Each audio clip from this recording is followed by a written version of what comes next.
Well, hello. Hello. Um, I'm not. I mean, I'm Th- looking at we're the in this camera. one. Yeah. Yeah. I mean, I'm looking at the camera, but it's confusing because I can't. I can't see me. So hopefully, I'm looking where I should. The green light. Just look at the green light. Okay.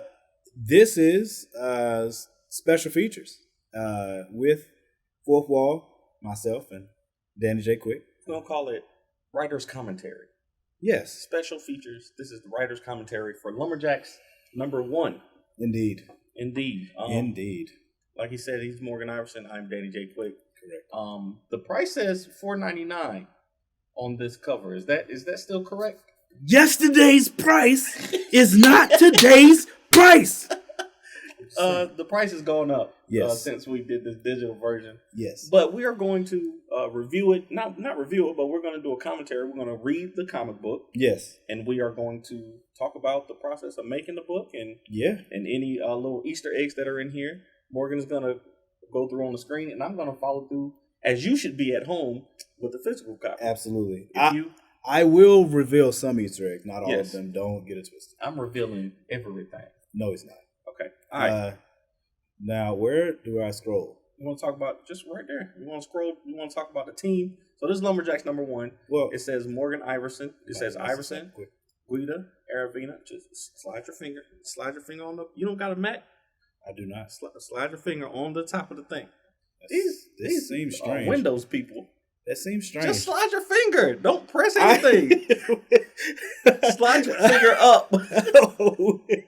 I am sliding my finger up. It's moving. There you go. It's really weird. Okay?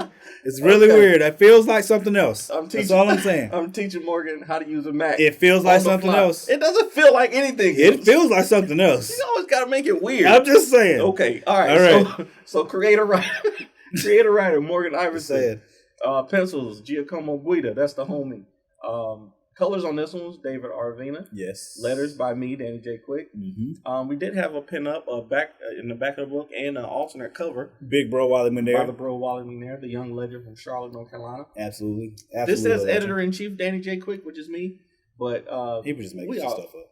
we all edited this together. It also says financial director Kyron Silva. And Wow. Wow. I hired Kyron for the job, and I never told him what Just to didn't do pay him, huh? or anything. It wasn't that I didn't pay him. I just didn't ask him to do anything. I was like, man, you're going to be the financial director of my company someday. And I just was trying to speak it into existence. Next page. Yeah, okay, fine. Let me do the weird finger thingy again. You got it. See, it worked though, right? It's still weird though. All right, bro. So Yes. this is where we start. Cleveland Avenue, Yes, sir. South Johnson Street, New Orleans. Yes. Why did you want this to be in New Orleans? First off, it's not a complete real address, but I did look this up though. Mhm. I wanted to be authentic. I chose for LumberJax to take place in New Orleans for a myriad of reasons. One of them being because it's a cross section of so many different communities. Right. Racially, culturally, religiously for sure, historically. New Orleans has a very interesting mix of cultures, which is why people flock there. Like right now, we're in a time of what's the day? 25th. 25th. Yeah. So, isn't Mardi Gras going on now? I think it is. Yeah. Or it was last week or something like that. Which is actually the title for the second. Well, not the official title, but No, it's happening during Mardi Gras. yeah, but it's happening during Mardi Gras. Yeah. We'll get to that. We'll get to that. All right. So page 1, LumberJax's. I'm gonna let you. You want to do the LumberJax's voice, or how you want to do this? Oh, we're voice acting this? Let's we'll voice act some of it. Basically, explain why one bubble is white and the other ones are black for people. Because we racist. No, that's The not. black bubbles that's are not obviously why. better. That's not why. Okay. That is not. I'm just saying. The black bubbles are LumberJax talking to the reader, And they are Okay. superior. Bruh, you're trying to get us super canceled. I'm just saying. This is the first special feature you're trying to get us canceled. I'm not. Obviously, I'm joking. Obviously, he's joking. He's joking. But anyway, the white bubbles are for where there's an actual speaking part inside the comic. Yes. The black bubbles are me speaking to you. Well, not me, but LumberJax, which is kind of me. It's LumberJax speaking to the. That's one thing that was that we talked about early on. This is LumberJax is our fourth wall breaker. So in the fourth wall universe, you got to have somebody to break the fourth wall, and that character, one of those characters, is LumberJax. Yeah, LumberJax is a habitual line stepper. Yes, and we see he's listening to some music. We see he's listening to Tupac Changes. You know it? Is that?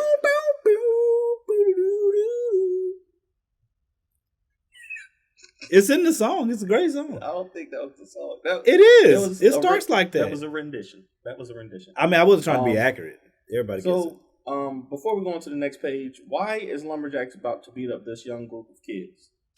Well, as we read the page, Jax has pulled up on these kids that are obviously beating upon another kid, and he's not for that. Jax is very much so driven by justice. He's been through a lot in his life, as you come to learn through the comics.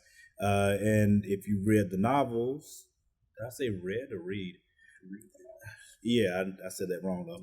The point is, if you read the novel, it takes you deeper into his history, and we'll also continue to get into that in the rest of the comics. But he don't like what's happening, and he's stepping in to make them stop, especially because it's happening in his own community, and he's not down for that.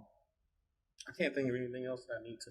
I will point out that there are multiple weapons on this page. You see on the second panel, the young man has a bat, the third, and one of the other guys has a gun. But then the other kid has a camera, which could also be considered a weapon. You ain't never lied. Some people, especially when the police are around. All right. Next page. Going to the next page. It's a necessary thing. Why are we rushing? So, is this the second page? This is page 2. So this joint's kind of fancy. It's all right, fine. All right, cool. There's no like actual cursor to say I'm strolled this far. So you didn't believe in me, or you didn't. It's not about me believing you. It's just the weird finger thing, bro. Get your life together. I'm just saying. Get your life together. All right. So we see LumberJax is getting into the action there. Yes, sir. All right. So we see the one of the kids let off a couple of shots, but is it ricocheting off of LumberJax or what? No, the metal that is the. What do we call this? It's not an alloy. Well, you could call it an alloy. The alloy is in LumberJax's suit, but both his pants and his vest, all of the armor that he does wear. He got his guns out. You know what I'm saying? But is made of dicarbonate steel, which in our universe, I'm not sure if in our universe we've established if that's the strongest. But it is right now. But yes, it is insane. Like it doesn't just it does not ricochet bullets. It pulverizes them when it hits it. It's like a stronger metal Kevlar. Kevlar is actually a fabric. Yes. Okay, cool. And we see one kid trying to get away at the bottom. Yeah, it's dicarbonate kind of. I kind of came up with that by how strong diamonds are, and then that type of fiber weave, like you're talking about with Kevlar. So a mix between diamond and carbon fiber. So this is weaved diamonds. Yes, that's DL's a beast. I like it. DL's a beast. That's also what his ass is made of. Out of fun fact, and Big Easy. For that matter, which you see in the screen, panel 3 right there. Yep. Any more questions on this one? The Pachoon is kind of funny.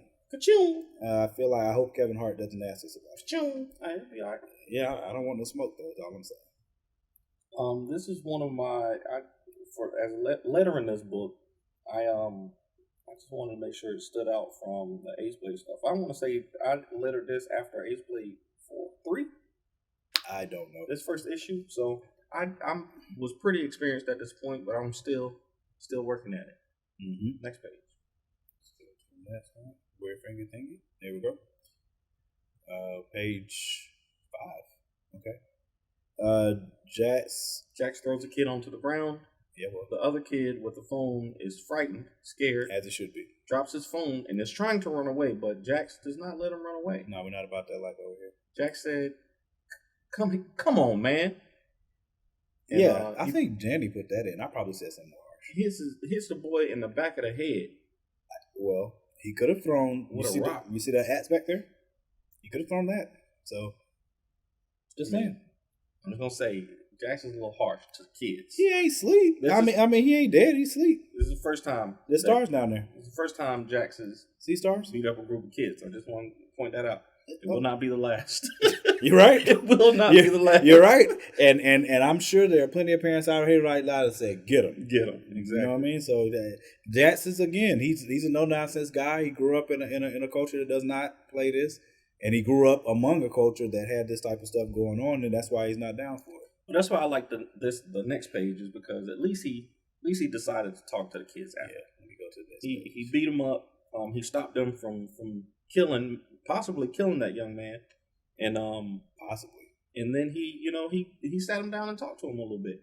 So that's good. You see him in panel 2 wagging the bat at the kids. Ain't playing with him. Rubbing his head. You know, my man is hurt. Ain't playing with him. He had to talk to him. Ain't nobody bleeding. You see? You know what I'm saying? I see no blood. Nobody leaking. They all got up and were able to walk away. That's right. Because it's just about the lesson that he's teaching, which he's.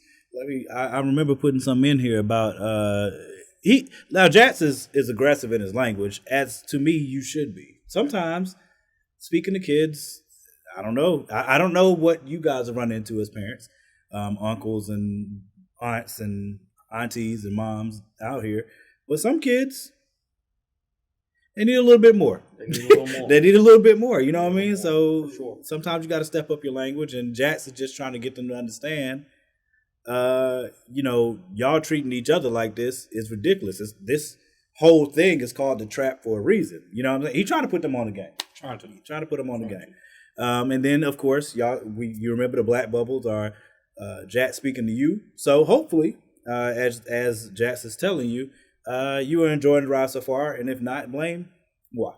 Because I forgot we put that in there. Yo, LumberJax literally called you out in the comics, bro. Correct. That is his job. That's what he does. He says, "Are y'all enjoying yourselves so far? If not, blame my creator. His name is Morgan Iverson."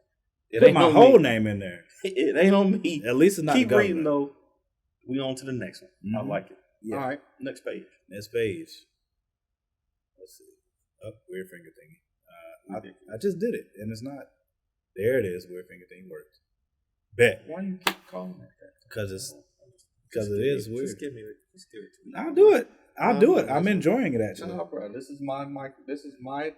Now I got to think about. Now you're being weird about it. Mouse every time I use it. Now you're being weird about it. All right, so he's on Bourbon Street, and this is 2 new characters that are being introduced right here. Yeah. It looks like a Mustang. Is that a Ford Mustang? It's like a Mustang. It looks like a GT. He does look like he's speeding though. Well, foreshadowing to what's about to happen to him. He's a cop. He's got his words, and then he's got his lovely lady's words. That's what's in 2 colors. Who are these characters? That is Detective Derek Trench and his lovely wife. What did I name his wife? Jesus Christ, bruh! It's been too long. What you named his wife? And I don't see it on the page either. It's in here. Introduce the woman. No, it's in here. Jax calls her by name in a future page. I want to say I named her after somebody I admire. It'll come up on the next page. I can't remember right now. Vanessa, but I'm not sure. It's definitely not Vanessa. You bugging, bro. You don't remember your characters' names? Hey, listen. It's been, 3-4 years since I wrote this now? And she's not a main character. Of course, if she was a main character, I remember. Oh, so the black woman's not important. That's what you're saying. I mean, if you want to lie. Because Jax has a wife, too, and she's definitely in here. So... On several occasions. Yeah, exactly. Don't do that. But this is Sheriff Trench, taking this girl out on a date. They're enjoying themselves. As you can see, they're listening to the GOAT down there. Yeah, I said it, the GOAT. Beyonce, Knowles, Carter. Savannah, yes. After LeBron's wife, Savannah? No, not actually, but I do like Savannah. She's great, and I love their relationship. That's good stuff. Yeah, so that's who we're looking at here. Just taking you inside the night. It's a little playful banter between a loving black couple. And then we see the cops pull up behind them. Yeah. This is a common thing that happens in a lot of black comics. And but it's a common thing that happens in a lot of black neighborhoods too. Yeah, well, so you ain't never lied about that. Yeah. So this is one of the most terrifying feelings that you can have. Even I was riding with one of my children the other day. The police pulled up behind me. And I'm like, I don't think I'm doing anything wrong, but still. Mm-hmm. And I told, I think it was DJ who was riding with. It's like, DJ, the cops are going. No, it was Stephanie. We were in Charlotte, and I was like, the cops were about to pull me over. I could just feel it. I could feel it. Did it? That they were about to pull me over. They didn't pull me over, but they did follow me. They came. They pulled out from the Chick-fil-A that we were just left, and they followed me for like 5 miles to get back to the whatchamacallit. So I'm assuming he ran my plates and everything and found it and realized, he didn't want to mess with me because I'm from Kendall. So wow, he was like, "Yo, that would be the last reason." He was like, "Yo, I'm not messing with this dude." I'm not risking it. For those unaware, please Google Candor, North Carolina. Yeah. Or Bell Acres. Bell Acres. It's a dangerous place. But no comment. I don't think this cop knows who he's pulling over, so you see him go up to the window, flashing the lights. He's definitely on some stuff weirdish. And then the next page, we see the cop says, "There's been a few break-ins around town. You can never be too careful." And Savannah says, "Wow, really? I hadn't heard anything. Sometimes, yeah, Trench actually said that. Oh, Trench said that. Oh, yeah, he's on that side of the car. I hadn't heard anything. Step out of the car for me, please. Is everything all right, officer? Is there a problem?" I mean, I don't know if he said it like that. Yeah, it looks like on his face he said, "Hey, is everything all right, officer? Is there a problem?" Yeah, something like that. He's trying not to escalate things. He's a cop himself, so he's trying to keep things a little bit more smooth while also figuring out why you pulled me over in the first place. Yeah, but it looks like they escalated it right there because he says get out of the car. They pulled the weapons on him, told him to get out of the car, got him sprawled over the hood of the car with his young lady watching. And so some of this police interaction came from my own personal experience, and some of it came from Sandra Bland. In specific, because their police stop went similar in some ways like this, where I think I still remember the cop's name, Brian Encinier, I think it is, and he pulled her over, asked her to put a cigarette out, and she was saying she didn't understand why she needed to, and then everything escalated. So I wanted to kind of give that type of feel to the scene. I know everybody can't feel that, but hopefully some do. And if you do, some people definitely will feel that in the scene. So we got the I love this page. The next page. This is where this is LumberJax's first real superhero moment. Like we saw the last page. He has him. The police officer says, "Move again or raise your voice again, and so help me God, I'll." And then LumberJax cuts him off and says, "You're what?" In the silhouette in the background. LumberJax standing there. Yes, it's legit. It says so. Sometimes this is a situation where you feel like you would need a superhero to show up, and LumberJax showed up to stop something potentially terrible happening. Y'all see the gold glistening around him. Glistening. So LumberJax, I like that hair. Yes, sir. Funny story. Oh, the hair was a point of contention, but it was a conversation, a few conversations. Huge stickling point. Yeah. It was very important to me that his hair be right. It got the texture to it. Yes, it had to have texture, and so that we could set the proper precedent. It actually gets even better in the next issue. It does. It's gotten markedly better over time. Yeah. But that was why it was important to get it right here. Yeah. Especially because this panel is one of my favorite panels in this comic because it just does a really good job of emulating Jats. In his stature, you know what I'm saying? Yeah. The axe looks great. Axe looks perfect. You know what I mean? Hair looks great. Drone looks awesome. Like, Guida did great with this. I love it. This is still in the stage of me learning that less is more dialogue-wise. Yeah.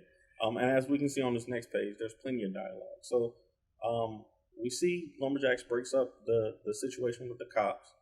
And we see Trench and the police officers get into it, and then they call for backup. It looks like they call for backup because there's an army tank that shows up, and on this last panel, you can see they're about to face off there. About to face off. I will apologize in advance if you guys had seen the first draft of that page and how many words were on that. I had to letter it over and over. Well, not over and over again, but we cut it down considerably. So I did my editing job on this one. Seriously, imagine that though. Like, imagine that. And I apologize profusely to Danny for that. So, and we see on this page, the next page. What page is this? Page 12. Oh, 12. 12 with all of the pages. Yeah. We see that it went down. They brought out the army vehicles. What's this guy's name? Sheriff Connors. Sheriff Connors. Yeah. Did you name him after anybody? Never mind. We won't talk about it. Yeah, I was gonna say. I mean, you can. We won't talk about it. You can Google it. You know what I mean? You just talk about you don't need to Google Sheriff Connors. Just Google something Connors and see what comes up. Might be some important historical facts in there for you. So we see he said, "Shoot these hoodlums," and they start laying out that line bullets everywhere. Yeah, it did. It did. Bullets everywhere, and then Jax presses a button, and then who shows up? But the Big Easy. Yes, sir. Big Easy. He pushes your boy out the way so that he doesn't get attacked. Even though Jax has the Kevlar, the dicarbonate steel, you know, he was just out on a date. Trench was just out on a date. He might not have his dicarbonate. Obviously. Yeah, he don't have no dicarbonate. He don't have it, but he might in the future. Maybe. He might in the future. We'll see. Jax just want to make sure his friend was safe. Make sure his friend was safe. So you get behind Big Easy. I'm gonna go handle this now. This panel right here. Do you want to tell them what's actually happening in this one? What's this? 1, 2, 3, 4. This fifth panel. By now, you know, for those who haven't read LumberJax #1, as we just literally today sent out LumberJax #3 to digital copies, so hopefully people are getting up to speed on things. But in LumberJax #1, Jax hasn't experienced this in a while. He's unfamiliar to how things work, you know, but the red cloud is protecting him, as you can see, from the bullets that are coming in. We see that the bullets are ricocheting off of his face, his arms, his chest. Yeah. Not just where the steel is, not just where the dicarbonate steel is, everywhere. But everywhere. Yeah. And how is that? And you see your boy Trench is shocked that that's happening. And, I mean, Jax, the only reason he's not is because he's in the moment. He's in the moment trying to save his friend. Yeah. That's one of the things you should look out for in the future issues.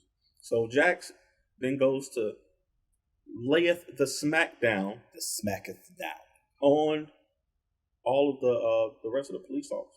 We should say corrupt police officers. Corrupt police officers. Important. Yes, the corrupt police officers. Because I hate when people say it in tedious ways to say most police officers are great.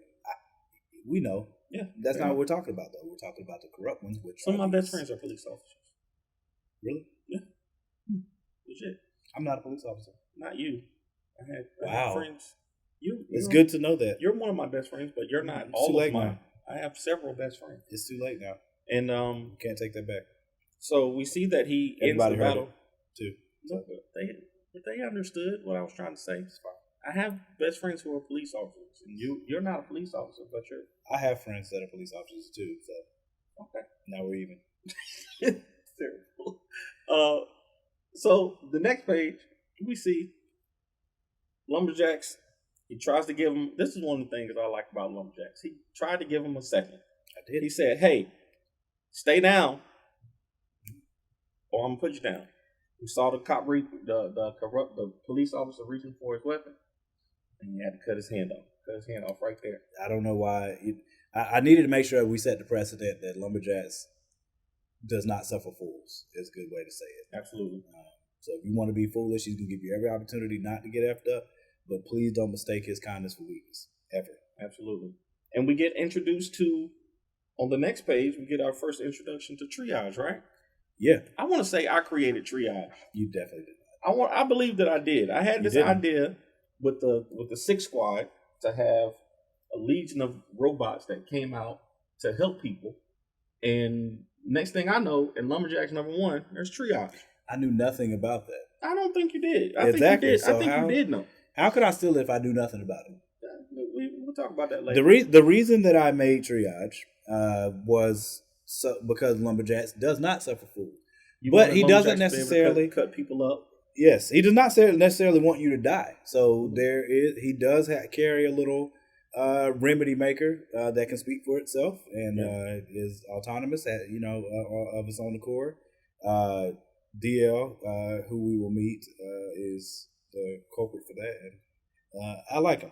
Other people that have read #1 liked him too, and he'll be making other appearances. He definitely will make other appearances. I just noticed something wrong in this comic book. What about it? They didn't. Arvina did not cover that weapon that's right there on the ground. You see that gun? Which panel? 1, 2, 3, 4. Panel 4. Right up by Jackson's feet. Oh, yeah. I missed that. We missed that. That's an Easter egg for y'all. Yeah, there you go. There's an uncolored gun right there on the ground. Legitimately, the first time we both saw this. We've both read this book numerous times. I've read it countless times. And this is the first time I saw it. And I combed over it quite a few times because it was late. But that's all right though. It's cool. Yeah. More conversation between Jax and Trench. Yeah. Establishing thing, but Jax really laying down his beliefs in panel 1 of this page. Really laying that down to kind of give you a peek into his heart since it's his first issue. For those who read the novel, you know a lot of how he thinks about things, how he views it. But for those who haven't read the novel, and this is also where Trench mentions that he was glowing there with the fire, soul glow, and Jackson, he kind of brushes it away. He said, "Hey man, it's a necklace, my very important. That gave me, but I don't really know what it does. I just wear it. Actually, right here, right." And what's the necklace called? I just actually learned that the actual pronunciation is Inhakor. It's called Inhakor, but we've been calling it Inhakori. Inhakori. Or Anakori. Anakori. That's how I'm going to keep saying Anakori. But the actual pronunciation, I'm going to pull it up, actually. Inhakor. So that they can hear it themselves. And then... but that is the necklace that Jackson wears that gives him his powers. So that's the first introduction to a glimpse into what it does. One of the things that it does. And another underlying storyline of the LumberJax series and first arc, like one of the bigger ones. Absolutely.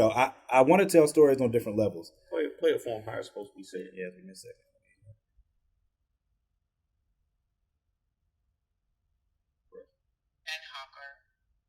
That's different.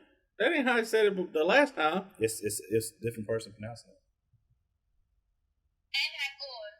That's how we heard it. Inhakor. I'm still saying Anakori. It comes from. I will drop this Easter egg. Mm-hmm. The word actually comes from the Bible. It Yep. comes from Samson. In the time where he was surrounded by the Philistines and he fought them with the jawbone of an ass, as it's described in the Bible. After he won that battle, he was thirsty and he was looking for something to drink, and God led him to, I want to say it was a rock, if I'm not mistaken. I have to look up the exact scripture, but I want to say it was a rock or something like that, and then that's what made him name that place Inhakor, which is I'll give you the interpretation in a minute because I can't remember what it was. Terrible. I know it's been a while. Something like this God's piece or something. And here we go. Months later. So now we have a little time forward after that incident with Trench and LumberJax. Mm-hmm. And months later, we are here with the reporter. You want to give him the name of the reporter? His name is, you know what? The first name in my head just popped up for whatever reason. I don't know why. Chuck You Betcha. Chuck You Betcha. I don't know why. No. Literally is what came up. But his name, this reporter's name is Rupert Englund. Rupert Englund. Don't do it. I'm not gonna. Don't do it. I'm gonna let y'all say it. Should we just say it? No, at home. Should we say when you're reading? No, when you're reading it, just say it over and over, and you'll get it. You will get. We'll see. I hope so. Rupert Englund. You will get it. Yes, I promise. I hope so. He's actually one of the first characters that crossed over from the Ace Blade and LumberJax stories. He's in Ace Blade number 5. He's Ace Blade number 5. That's dope. Yeah, I didn't even know that. Or is it 6? Probably 6. He's in Ace Blade number 6. That's right. Because that is. I think that's the one that there's a twist. Yeah, he shows up to interview Ace. He shows up to interview Terrell Durham, but his interview is cut short because there's a. You didn't kill Rupert? No, I didn't. No, I did not kill Rupert. I'm about to say, God dog, what are you telling me about this? Let's just say he shows up, and I'm not going to give it because he played number 6. Whoa! Before we switch pages, second panel. He's in the first and the second panel. The young man that you see sitting in the wheelchair is actually my cousin Orlando. Shout out to my cousin Orlando Waters. My first Kickstarter campaign, he dropped. I won't say what he dropped because I guess he might not want me to. But he put there was a top shelf award for that your character could be written into the universe, and he gave to that, and that is the character that he wanted to come up with. That's the look he wanted, and it's actually based off of a real Army hero that he admires. That's who we.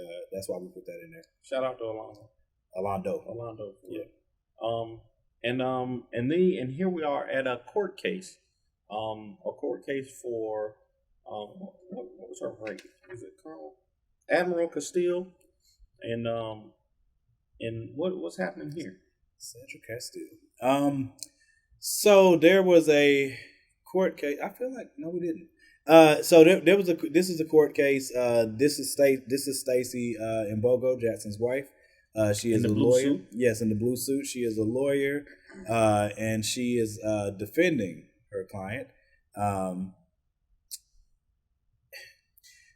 Well, she's defended her client, and the garb that you see up top is from a shooting that took place that actually Sheriff Connor's deputies were involved in, and Stacy is there to plead her case to the jury against another very important character to come. You can see that the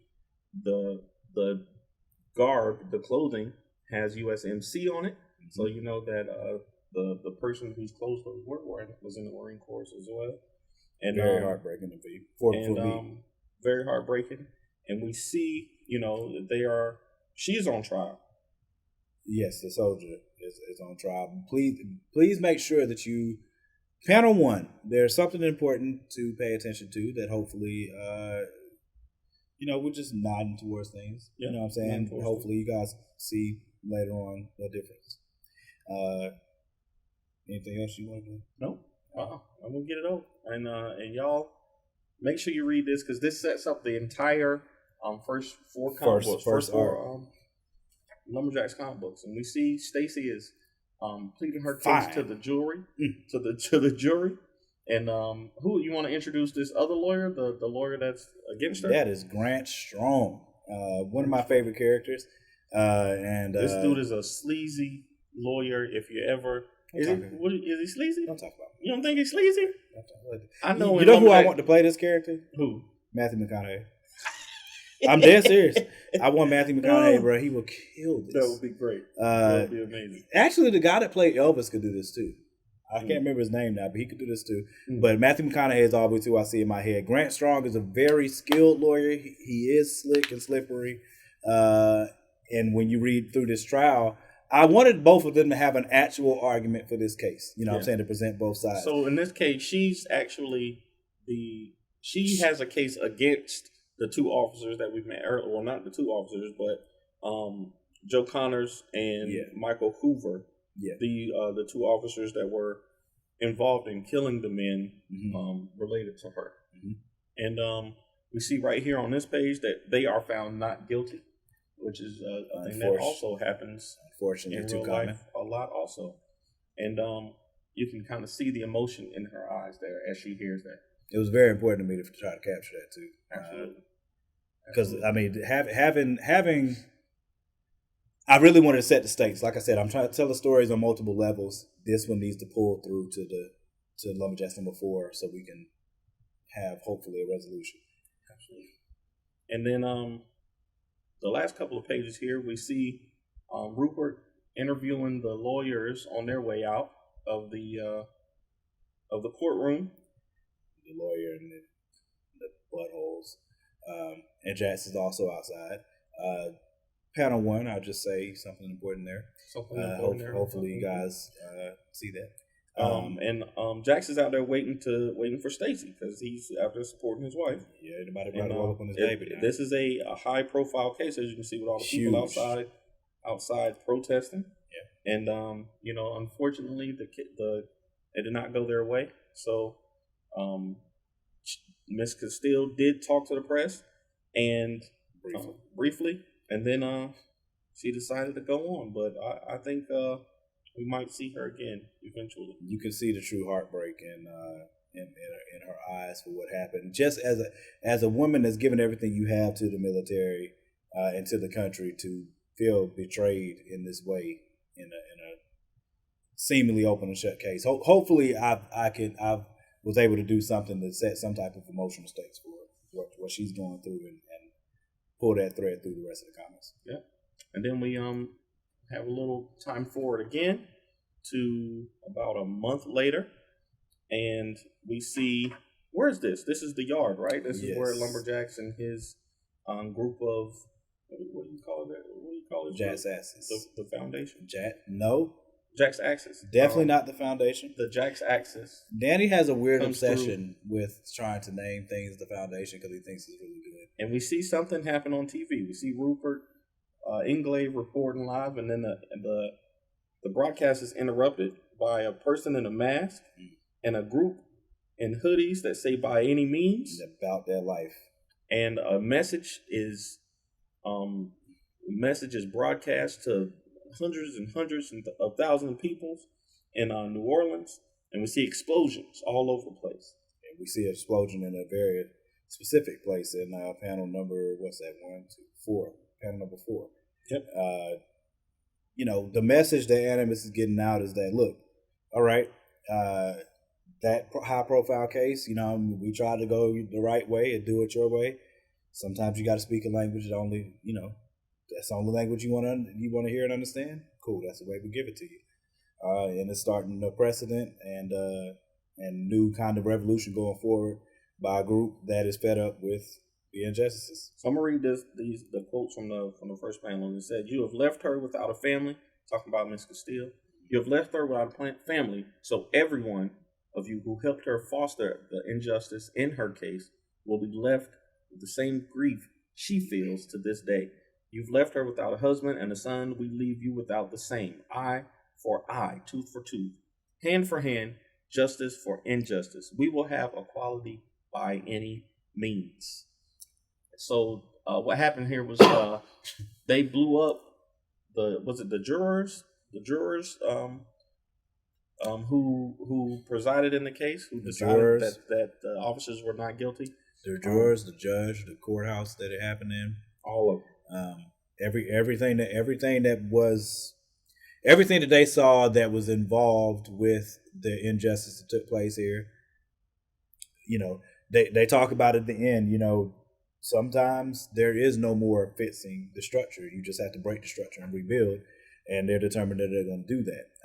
Jax is going to be caught in the middle of this. Like, one of the conflicting things that I wanted in this story is the dichotomy between how different people view justice. And one of the questions I tell people when we go to the cons is I want them to determine who the real villain of the story is. So hopefully it sets up enough stakes and interest, for people to continue and want to see what happens next. And this is the first cover that was ever done for LumberJax, number 1. And we also now we have this cover up. This is cover B for LumberJax number 1. We've only got two covers for LumberJax number 1. We've got the regular one that we saw, and then the original that Wally did, and that's available on the website. Yep. So this took longer than I thought it was. It's been about 40 minutes. Well, hopefully y'all enjoyed it. Hopefully you got some good insight for LumberJax number 1. We're going to be doing videos like this, special features for all of our comics from now on, and I think that we'll use it as a special feature. If you buy the physical edition of the comic, you can scan a QR code and get more stuff like this, more insight like this. And make sure you follow us on social media, and make sure you stop by the website, fourthwallpros.com, to see LumberJax. And that should be a black bubble. That should be a black bubble because he's talking to the audience, right? That should be a black bubble. It's not my mistake. It's my mistake. That's my mistake. I'm just saying. Yeah. Follow Morgan on at LumberJax on Instagram. Follow me at Ace Blade on all social media. The Ace Blade on all social media platforms. I tried to get that, but LumberJax was taken. So, anything else you want to say to the people? It's really weird that LumberJax was taken, to be honest with you. It really is. But I hope you guys enjoyed this, and hopefully in the future, like if you have questions after you read this, well, Jesus. If you have questions after you watch this, my God, that too. If you have questions after you read the comic and you watch this, you can always reach out, email us. Please leave reviews on the website, www.fourthwall LumberJaxPros.com. You can go on there. You can leave us reviews. We got a review section now, right? Yeah. Yes. Please leave us reviews. Or on our Google page. That'll work. Yeah. Yes. And make sure that if you're anywhere around North Carolina or in it, come by the escape room. Come on by. Hey, we appreciate y'all hanging out with us for 40 minutes. We'll catch y'all next time. Peace.